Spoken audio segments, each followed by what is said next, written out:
Primorski gasilci so danes zaključili z aktivnostmi pri požaru, ki je zajel območje nad Črnim Kalom in pri Obrovi. Ob 8 zjutraj, ob 8:09 minut smo s to intervencijo zaključili uradno. To se pravi, so končale požarne straže in vse. Vendar moram nekaj omeniti, da z dnem 3. avgustom, ki se je razglasila velika požarna ogroženost poleg gasilskih društev,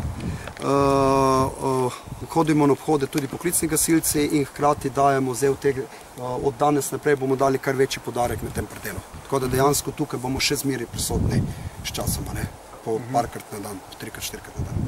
Požar nad Črnim Kalom je zajel 325 hektarjev večinoma borovega gozda. Šlo je za najhujši požar na Primorskem v zadnjih 10 letih. Če govorimo o vršnem požaru, vidimo že potem, da so krošnje dreves, ki so visoke 10 pa še več metrov, ožgane praktično do vrha. Tle je šlo za vršni požar, pri katerem so temperature tudi lahko dosegajo tam do 80 stopinj Celzija, kljub temu, da smo na odprtem prostoru. Praktično, če bi gledali tle na ti cesti, kakršnokoli gašenje skoraj ne prije upoštev, ker tu je šlo čez cesto preskok na drugo stran in bi rekel, se stopiš v same temperature. Mogoče kakšna statistika, zdaj poškodovanih ali pa kaj ni bilo v tem požaru? Tako bom rekel, ja, hvala Bogu, poškodovanih ni bilo, moram pa poudariti, da le nekaj opreme in tehnike se je poškodovalo, so pa še postroje doma. Zdaj suše še vedno, verjetno še vedno obstaja požar, nevarnost, da se še kaj na novo? Sigurno je, kot vemo, vremenska napoved kaže za naslednjih 10 dni, še posebej v začetku naslednjega tedna nekjer temperature med 38 in 40 stopinj, saj za obalo, tako da tudi tu bomo dali še večji poudarek, ker vsekakor je tu vsakodnevno večja možnost, da prije lahko do novega požara. Na Sveti Gori nad Novo Gorico so še vedno sveže sledi požara, ki je tam divjal prejšnji teden. Gasilcem je gašenje oteževal zahteven teren.